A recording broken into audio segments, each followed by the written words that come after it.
Navy SEAL shot 27 times, refused to die, bullets in heart, lungs, brain. Kept fighting 6 more hours. Doctors call it medically impossible. God himself couldn't kill him.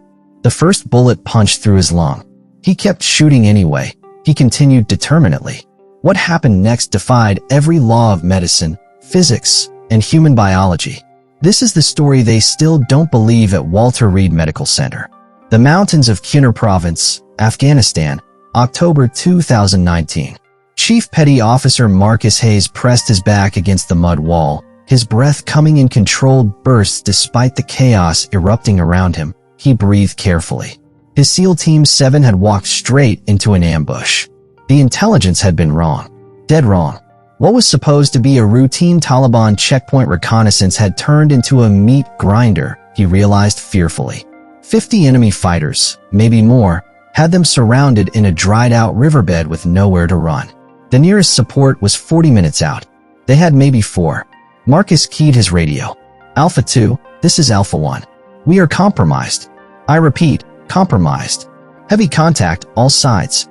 Need immediate air support and medevac, he said urgently. The response crackled back through static and gunfire. Alpha 1, birds are inbound. Hold your position. ETA 38 minutes. They responded. 38 minutes. Marcus looked at his team. 6 men.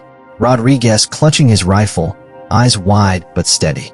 Thompson already bleeding from a shoulder wound. Martinez, their medic, working frantically on Kowalski, who'd taken shrapnel to the leg, he observed worriedly. Chun laying down suppressive fire from behind a boulder. Peterson, their youngest, barely 23, his hands shaking as he loaded a fresh magazine. 38 minutes might as well have been 38 hours.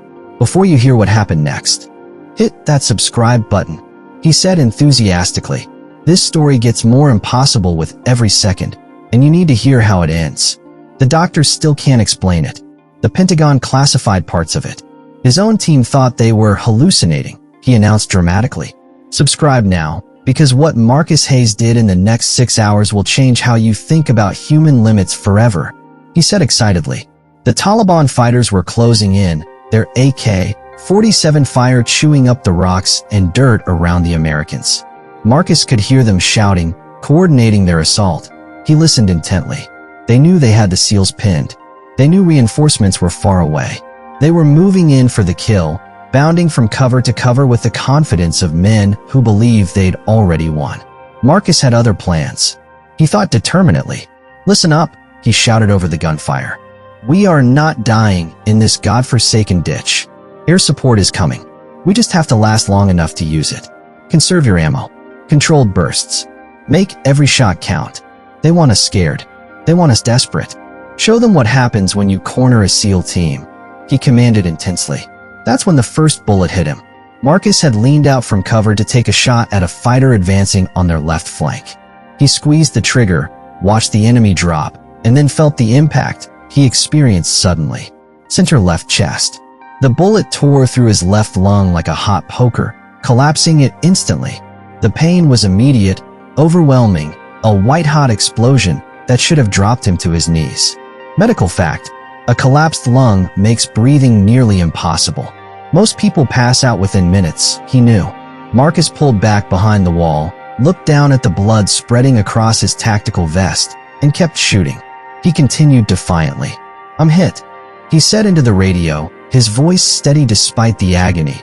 He reported calmly. Lung shot. Still operational. Martinez's head snapped around. Chief, get down.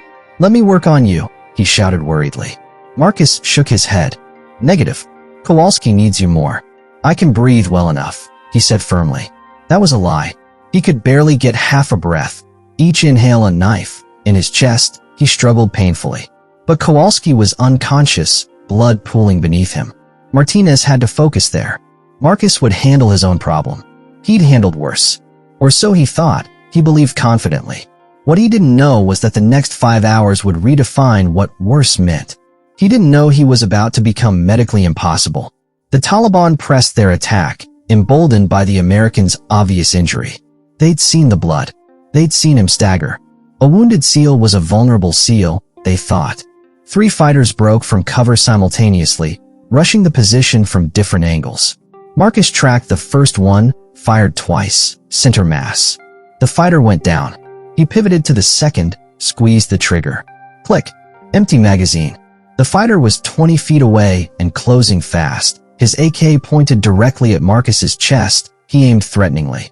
There was no time to reload. Marcus dropped his rifle and drew his sidearm in one fluid motion. He reacted instantly. The second bullet hit him as he raised his pistol. This one went through his right shoulder, shattering his clavicle, tearing through muscle and nerve. His right arm went partially numb, the pistol suddenly weighing 100 pounds. He felt weakly. The fighter was 15 feet away. Marcus switched the pistol to his left hand, something he'd trained for 10,000 times, but never had to do in combat. He adapted quickly. He fired 3 times. The fighter dropped at 10 feet, sliding to a stop in the dust. His eyes wide with surprise, he fell dramatically. The third fighter saw his companions fall and dove back into cover. Marcus ejected his empty magazine with his left hand, using his teeth to pull a fresh one from his vest because his right arm wouldn't cooperate. He struggled intensely. He slammed it home, racked the slide, and kept shooting. He continued relentlessly. Chiefs hit again. Rodriguez yelled. "Marcus, get down," he shouted desperately. Marcus ignored him. Getting down meant dying. All of them dying. He thought urgently. He could feel the blood filling what remained of his left lung, could taste copper in his mouth, could feel his right arm hanging useless at his side. He assessed grimly. But his left arm still worked. His legs still worked.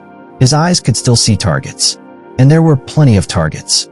The Taliban had expected the Americans to break after the first casualties. They'd expected panic, retreat, surrender. Instead, they were facing a one-lunge SEAL who wouldn't stop shooting, and now they were getting angry. They reacted furiously.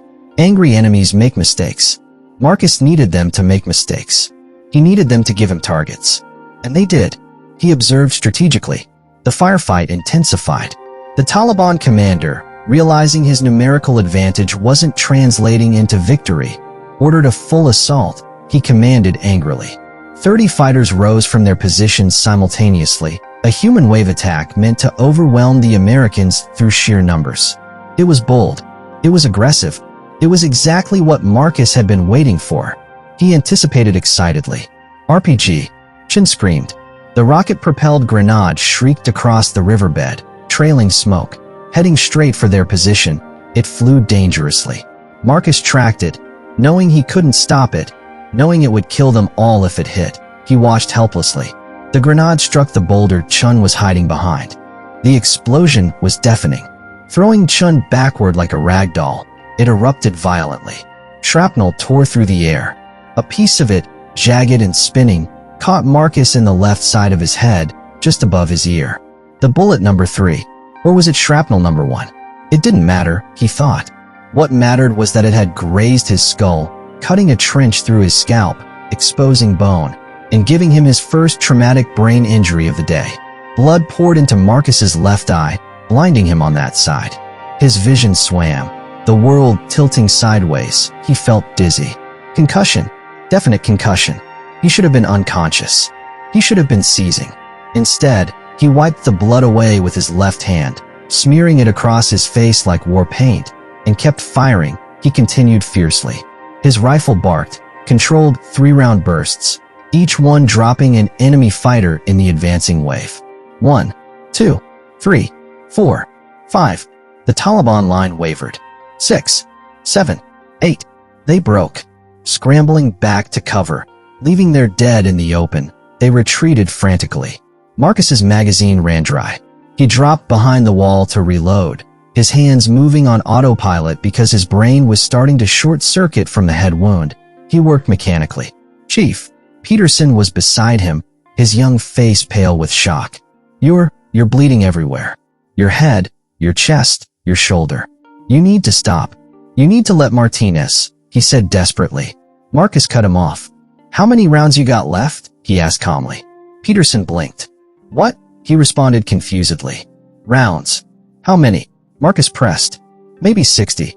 2 magazines, Peterson answered. Marcus nodded, immediately regretted it as the world spun. He felt painfully. Make them count. They're going to try that again. Be ready, he said seriously. Peterson stared at him like he was looking at a ghost. He observed fearfully. Maybe he was. Maybe Marcus had already died and just hadn't realized it yet. The thought was strangely comforting, he considered. If he was already dead, the pain didn't matter. The blood didn't matter. All that mattered was getting his team home. The fourth bullet hit him in the abdomen, low and to the right. Intestinal shot. The kind that causes sepsis, that leaks stomach acid into your body cavity, that kills you slowly over days if you don't get immediate surgery. He knew medically. Marcus felt it punch through, felt the hot wetness spreading, and adjusted his firing position. He adapted calmly. The angle wasn't great anymore. He was starting to slump. His body was trying to shut down, trying to preserve what little blood pressure he had left, trying to redirect resources to vital organs, he realized. But Marcus overrode every survival instinct, forced himself upright, and engaged the next target. He fought determinedly. A Taliban fighter was dragging a wounded American soldier, Thompson, Marcus realized, out into the open. They were going to execute him. He saw horrifically. Marcus fired. The fighter's head snapped back. Thompson scrambled back to cover, clutching his wounded shoulder, his eyes meeting Marcus's across the chaos. "Thank you," he mouthed gratefully. Marcus nodded. "You're welcome. Don't mention it. Just stay alive," he thought. The ambush had been going on for 90 minutes now. 90 minutes of non-stop combat. Marcus had been shot 4 times. He'd lost at least 2 liters of blood. His left lung was collapsed. His right shoulder was destroyed. He had a traumatic brain injury. His intestines were perforated, he cataloged grimly. By every medical standard, he should have been unconscious or dead. Instead, he was reloading again, his movements getting slower but still functional. He continued stubbornly. The human body has limits, doctors will tell you. Maximum blood loss before cardiac arrest. Maximum trauma before shock. Maximum pain before the brain simply shuts off consciousness to protect itself. Marcus Hayes was rewriting those limits with every minute he stayed conscious. Every trigger pull, every breath he forced into his ruined lungs, he defied impossibly. The 5th bullet took him in the left thigh, missing his femoral artery by millimeters. If it had hit the artery, he would have bled out in 3 minutes. Instead, it just shattered his femur and dropped him to one knee. He fell heavily. Marcus propped himself against the wall, now unable to stand, and kept shooting. He continued relentlessly. The 6th bullet hit his vest, center mass, cracking 2 ribs, but not penetrating. The vest had saved his life. He'd thank the manufacturer later, he thought sarcastically. If there was a later. The 7th bullet creased his right bicep, a through and through that barely counted except it made his already useless right arm completely dead weight. The 8th bullet hit his left hip, fracturing the pelvis. He felt agonizingly. Marcus was now shooting from a seated position, his legs no longer supporting him. He'd gone from standing, to kneeling, to sitting, to what would eventually be lying down. But he wasn't lying down yet. Not while his team needed him. He resolved determinedly. "Air support 2 minutes out," Rodriguez yelled, his voice cracking with desperation. 2 minutes. Marcus checked his magazine. 14 rounds left. He had to last 2 more minutes. Just 120 seconds. He could do that, he thought hopefully. He'd done 90 minutes already. What was 2 more? Everything, it turned out. Because the Taliban knew the helicopters were coming too. They could hear them now, the distant thump-thump-thump of Apache gunships. They heard ominously. They had 2 minutes to kill the Americans before superior firepower turned the battle. They threw everything they had at the SEAL position. They attacked desperately. Machine gun fire. More RPGs. AK fire so thick it sounded like a constant roar. Marcus couldn't tell where one gunshot ended and another began. The 9th bullet hit him in his already wounded left lung, tearing through the same hole, making his breathing even more impossible. The 10th hit his left side, cracking more ribs. The 11th grazed his neck, missing his carotid artery by a fraction of an inch, but leaving a trench that bled like a fountain. He bled profusely. Marcus was now covered in so much blood, his own blood, that his uniform was completely red. He looked like he'd been dipped in paint. He appeared horrifically. He couldn't feel his legs anymore. His right arm hung useless. His left arm was weakening with every shot, the recoil of his rifle becoming harder to control.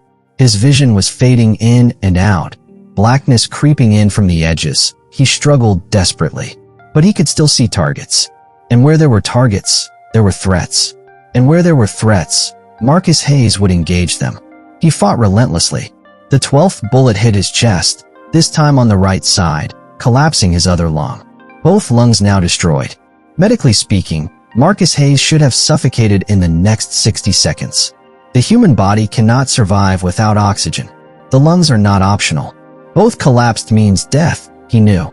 But somehow, someway, Marcus kept gasping in tiny sips of air, kept forcing oxygen into his bloodstream through sheer willpower, kept his brain barely functional enough to aim and fire. He survived impossibly. The 13th and 14th bullets hit him simultaneously, one in each shoulder blade, through and throughs that exited his chest. The 15th took him in the lower back, lodging near his spine. The 16th shattered his right hand, making it impossible to hold anything even if his arm had worked. He was destroyed. The 17th hit his left foot. The 18th hit his right knee. Marcus was now propped against the wall like a broken doll, held upright only by the stones behind him, his body a collection of holes and shattered bones that somehow still contained a functioning consciousness. He existed impossibly. 30 seconds. Rodriguez screamed desperately. The Apaches were visible now, coming in low and fast, their chain guns already spinning up. They arrived finally. But 30 seconds was an eternity. The Taliban made one final push, a desperate attempt to overrun the position before American air power ended them. They charged frantically. 20 fighters charged, screaming, firing from the hip, accepting casualties to close the distance. Marcus had 6 rounds left in his magazine. His left arm could barely lift the rifle. His finger could barely find the trigger. He struggled weakly. But he found it. He lifted the rifle. He aimed. He fired. He engaged determinedly. Shot 1, enemy down. Shot 2, enemy down. Shot 3, miss, his arm too weak to control recoil. Shot 4, enemy down. Shot 5, enemy down. Shot 6, click, empty. The nearest fighter was 10 feet away. Marcus tried to reach for a fresh magazine. His hand wouldn't obey. He tried to draw his sidearm. His arm wouldn't move. He tried to stand. His legs were gone. He realized hopelessly. The fighter raised his AK, pointed it at Marcus's face, and smiled. He aimed triumphantly. This was it. This was how it ended. Shot 27 times, survived impossible wounds, held out until air support arrived, and would die 10 seconds before salvation, he thought sadly. The universe had a sick sense of humor. Marcus closed his eyes. Not in surrender, but in acceptance. He resigned peacefully. He'd done everything he could. His team would survive. That's all that mattered. He thought contentedly. The gunshot never came. Instead, Marcus heard the beautiful, terrible sound of a 30mm chain gun opening fire. The Apache had arrived, and it was angry. The world exploded in thunder and fire. The Apache's chain gun fired 75 rounds per second, each one the size of a soda can, each one hitting with enough force to cut a human in half. It fired devastatingly. The Taliban fighters disintegrated. Not killed, disintegrated. Their bodies simply ceased to exist in any meaningful form, turned to pink mist and scattered parts across the riverbed. They vanished violently. The few who survived the initial burst tried to run. The Apache's missiles found them. Hellfire missiles, each one guided with perfect precision, each one ending lives in clouds of fire and shrapnel. They struck perfectly. The ambush was over in 45 seconds. 50 Taliban fighters reduced to nothing. The threat eliminated. The SEALs saved. He realized gratefully. Marcus tried to key his radio, to thank the pilots, to report mission status. His hand wouldn't work. He tried to speak. No sound came out. He tried to breathe. Couldn't. He struggled desperately. His vision was fading to black, and this time it wasn't fading back. His heart, which had been beating at 200 beats per minute trying to compensate for blood loss, was starting to slow. He felt weakly. 180, 160, 140, going into shock. System shutdown imminent. Marcus's last thought before losing consciousness was simple. Good. They're safe, he thought peacefully. Then darkness took him. Peterson reached him first, his hands shaking as he rolled Marcus onto his back. Medic, Martinez, get over here now. he screamed frantically. Martinez was there in seconds, his medical bag already open, but when he saw Marcus, he froze, he stopped shockingly. It was too much. Too many wounds. Too much blood. Where did you even start? He wondered desperately. Martinez had been a combat medic for 8 years. He'd seen terrible injuries. But this was beyond terrible. This was anatomically impossible. He realized horrifically. Check for pulse, Martinez said, his training overriding his shock. He ordered professionally. Peterson pressed 2 fingers to Marcus's neck. I got something. It's weak. Real weak. Maybe 40 BPM, he reported worriedly. 40 beats per minute. That was barely alive. That was one step from death, he knew. Martinez started triage, his hands moving fast, but his mind screaming that it was pointless. He worked desperately. Collapsed lungs. Both of them. Chest seals. Do the chest seals first. He prioritized urgently. He slapped the adhesive seals over the sucking chest wounds, creating one-way valves that might give Marcus a chance to get some oxygen. He worked frantically. But there were so many other holes. His shoulder, his abdomen, his legs, his head. Martinez had 6 hands worth of work and only 2 hands. He struggled impossibly. Rodriguez. Thompson. I need help, he called desperately. They came, both wounded themselves, but functional enough to follow orders. Direct pressure here and here. Martinez pointed to the worst bleeding. He instructed urgently. Don't let up. Don't stop. He dies if you stop, he warned intensely. They pressed, their hands immediately soaked in blood. Marcus's blood. There was so much of it. How did he even have any left? They wondered fearfully. The medevac helicopter arrived 6 minutes later. 6 minutes that felt like 6 hours. The pilots landed in the middle of the riverbed, rotor wash throwing up dust and stones, not caring about safety protocols because the radio calls had made it clear. They had a SEAL who'd been shot 27 times and was somehow still alive. They rushed urgently. Somehow. The flight medics jumped out with a stretcher, took one look at Marcus, and their professional composure cracked. They reacted shockingly. Jesus Christ, one of them whispered. How is he still? He didn't finish the sentence, he said in disbelief. There was no finishing that sentence. They loaded Marcus as gently as speed would allow, starting 4 lines, pumping fluids, administering morphine though he was too far gone to feel it. They worked frantically. His blood pressure was 60/30. His heart rate was 38. His oxygen saturation was unmeasurable. He was, by every clinical definition, dying. But he hadn't died yet. Not in the ambush. Not in the 90 minutes of fighting. Not in the 6 minutes of triage. He persisted impossibly. He was still here. Still fighting. Even unconscious, Marcus Hayes refused to surrender. The helicopter screamed toward Bagram Airfield, the pilots pushing the engines beyond recommended limits because seconds mattered. They flew desperately. In the back, the flight medics worked frantically. More 4 lines. Whole blood transfusion. Pressure bandages on wounds that wouldn't stop bleeding. They treated urgently. One medic was doing chest compressions because Marcus's heart had stopped. Flatline number 1. Come on, Chief. Don't you quit on me. Don't you dare quit, he said desperately. Compressions. 1, 2, 3, 4. The heart monitor showed nothing. Asystole. No electrical activity. No heartbeat. He was dead, he realized horrifically. The medic hit him with the defibrillator anyway, more out of desperation than medical protocol. 200 joules. Marcus's body arched. The monitor stayed flat. 300 joules. Again, nothing. One more time. Max charge, he ordered intensely. 360 joules. Every electron the defibrillator could deliver, pumped into a heart that had stopped. And then, a blip. Then another. Then a rhythm. Sinus tachycardia. Fast, irregular, barely adequate. But, alive, it beat miraculously.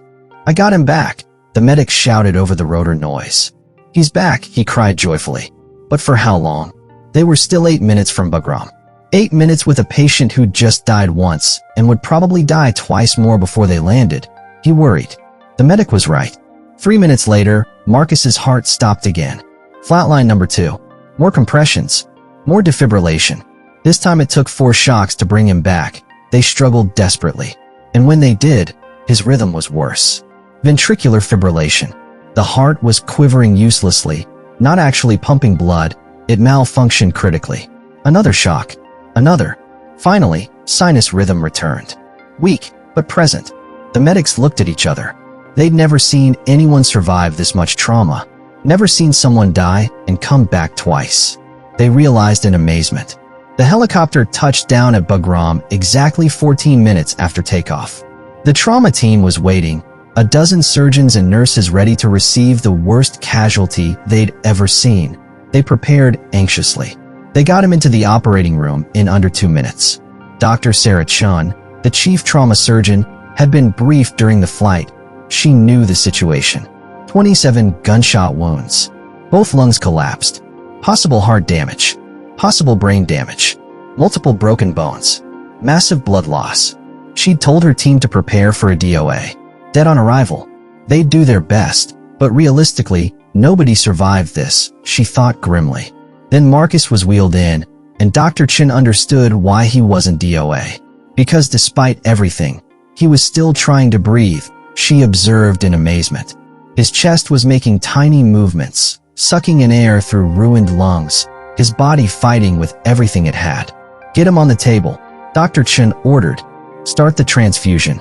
I need 4 units ONEG running now. Anesthesia. Knock him out if he's not already. We've got work to do, she commanded urgently. The surgery lasted 11 hours. 11 hours of the most complex trauma repair Dr. Chun had ever performed. She worked intensely. They started with the chest. Both lungs were destroyed, torn apart by bullets and shrapnel. The right lung had 3 holes in it. The left lung had 4. She discovered horrifically. They patched what they could, removed what they couldn't, inserted chest tubes to drain blood and reinflate the tissue. Then the heart. 1 bullet had grazed it, tearing the pericardium and nicking the right ventricle. It should have been immediately fatal. Instead, Marcus's heart had clotted itself, forming a plug that barely held but had held long enough, she realized in disbelief. They repaired it with sutures finer than human hair. Then the abdomen. His intestines were perforated in 3 places, leaking contents that would cause septic shock if not cleaned out. She treated carefully. They cut away damaged tissue, reconnected the healthy parts, washed the peritoneum with liters of saline. Then the bones. Shattered femur, fractured pelvis, broken ribs, destroyed clavicle. She listed. Each one required pins, plates, screws, hardware that would set off metal detectors for the rest of his life. If there was a rest of his life, she thought worriedly. Then the soft tissue. 27 entrance wounds. 19 exit wounds. That meant 8 bullets still inside him, lodged too close to vital structures to remove safely, she discovered. They'd stay there, permanent souvenirs of October 2019. By hour 9, Dr. Chin's hands were shaking. Not from fatigue, but from disbelief. She felt overwhelmingly. Every time they stabilized one system, another would crash. His blood pressure would bottom out. They'd transfuse more blood. His oxygen would drop. They'd adjust the ventilator. His heart would go into arrhythmia. They'd shock him back. They worked frantically. He died on the table. Flatline number 3. This time it took 6 minutes to bring him back. 6 minutes of compressions, of shocks, of medications pushed into his veins. They struggled desperately. 6 minutes where Marcus Hayes was clinically, legally, medically dead. And then his heart started again. Just like that. No warning. No clear reason why. It just started beating. As if it had decided 6 minutes of death was enough and it was time to get back to work, it revived miraculously. Dr. Chen looked at the anesthesiologist. Did you see that? She asked in disbelief. He nodded. I've never seen that. Never. We didn't even have a rhythm, and then he just came back, he said in amazement. Dr. Chen looked down at Marcus's face, pale and waxy and covered in tubes and tape. Who are you? She whispered softly. 2 hours later, they closed him up, she finished. Marcus Hayes had received 42 units of blood. Normal human body contains 10. They'd replaced his entire blood volume 4 times over. He'd died 3 times and come back 3 times. He had enough metal in his body to build a small car, she calculated. But he was alive. Barely. Impossibly.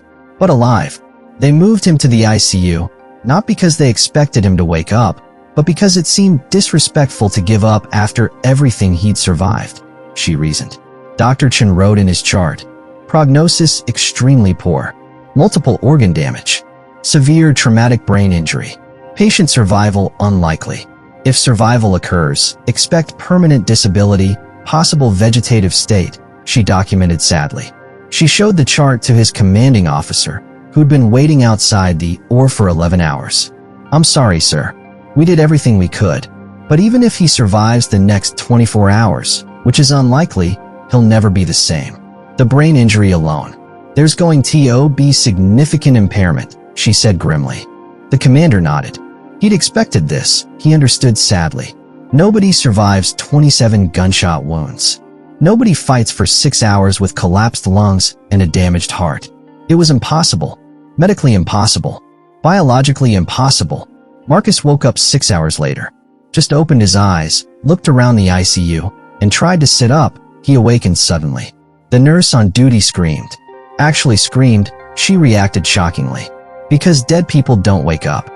People with massive brain injuries don't wake up. And they certainly don't try to sit up 6 hours after 11 hours of surgery, she knew. But Marcus Hayes did. He tried to pull out his breathing tube. The nurse rushed over. Sir, you need to stay still. You're in the hospital. You've been severely injured. Please don't move, she pleaded desperately. Marcus looked at her with clear, cognizant eyes. Not the eyes of someone with brain damage. Not the eyes of someone who'd been shot in the head.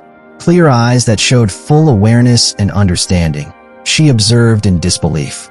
He pointed at the breathing tube down his throat, then made a pulling motion. He wanted it out. The nurse paged Dr. Chun, who arrived in 3 minutes, running from her on-call room. She rushed frantically. What's going on? Then she saw Marcus, awake, alert, trying to communicate. Her mouth fell open. She reacted shockingly. That's not possible. He should be in a coma. He had a traumatic brain injury. He died 3 times. She said in disbelief. Marcus pointed at the tube again, more insistently. Dr. Chun performed a quick neurological exam. Squeeze my hand, she instructed. Marcus squeezed with his left hand. His right arm was immobilized, but his left worked. Track my finger with your eyes, she tested. He tracked it perfectly. Blink once for yes, twice for no. Are you in pain? She asked. 1 blink. Yes. Do you know where you are? 1 blink. Yes. Do you remember what happened? 1 blink. Yes. Dr. Chin stepped back. Remove the tube, she told the nurse. She ordered. But doctor, it's only been 6 hours, the nurse protested. I don't care. He's breathing on his own. His neuro exam is perfect. He's awake and aware. Remove it, she said firmly. They removed the breathing tube. Marcus coughed, gasped, took 3 painful breaths, and then spoke. He breathed raggedly. His voice was raspy, destroyed by the tube, but clear. My team, are they alive? He asked hoarsely. Dr. Chin blinked back tears. She cried emotionally. His first words. After dying 3 times. After 27 gunshot wounds. After the most traumatic surgery she'd ever performed. His first words were about his team. She realized lovingly. They're alive, she told him. All of them. Because of you, she said gratefully. Marcus nodded, then closed his eyes, not unconscious but exhausted. Good, he whispered softly. That's all that matters. And then he slept. Real sleep. Not coma. Not death. Sleep. Retry B continued. Dr. Chen walked out of the ICU in a daze, found the commander, and said 4 words she'd never thought she'd say. He's going to live, she announced in disbelief. The recovery was long. Months in the hospital. Multiple follow-up surgeries. Physical therapy that was more torture than treatment. He endured painfully. Learning to walk again. Learning to use his right arm again. Learning to breathe without pain. But Marcus did it. Every day, a little more. Every week, a little stronger. He progressed determinedly. The doctors called it impossible. The nurses called it a miracle. Marcus called it Monday. He said casually. His team visited constantly.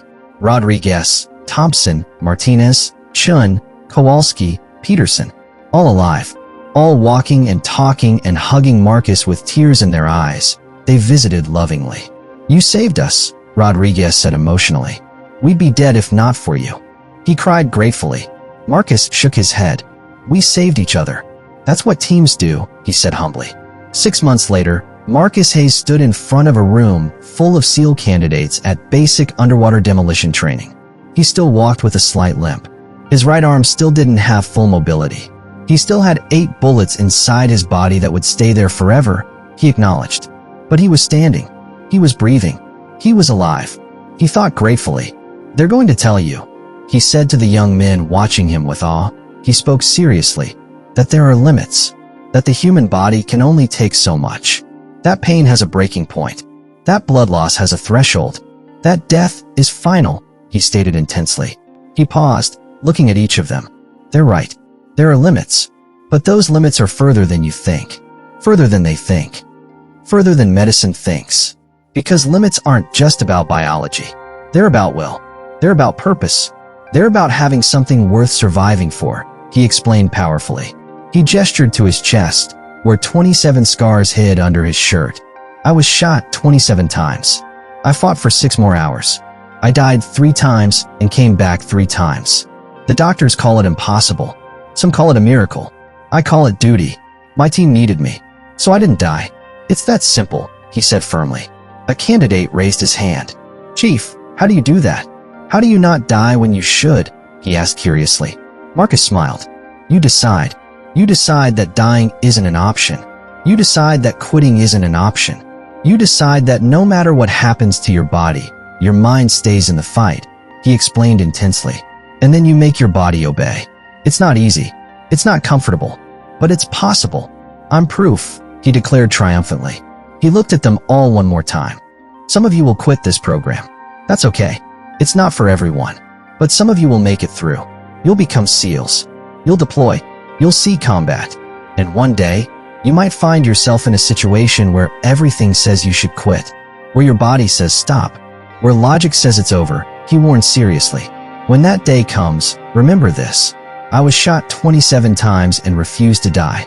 If I can do that, you can do whatever's in front of you. The only question is whether you will," he challenged powerfully. He saluted them. They saluted back. They responded respectfully. And as Marcus Hayes walked out of that room, still alive despite 27 bullet wounds, despite 3 clinical deaths, despite every medical impossibility, the candidates understood something they'd never forget. Limits exist to be broken. Death is optional, and the human will is stronger than any bullet. They learned profoundly. 2 years later, Marcus was back in Afghanistan. Not as a SEAL. The injuries had forced his retirement from active combat.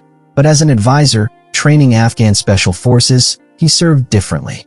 His wife, Sarah, who he'd married 6 months after coming home, asked him why he went back. Why return to the place that nearly killed him? She questioned worriedly.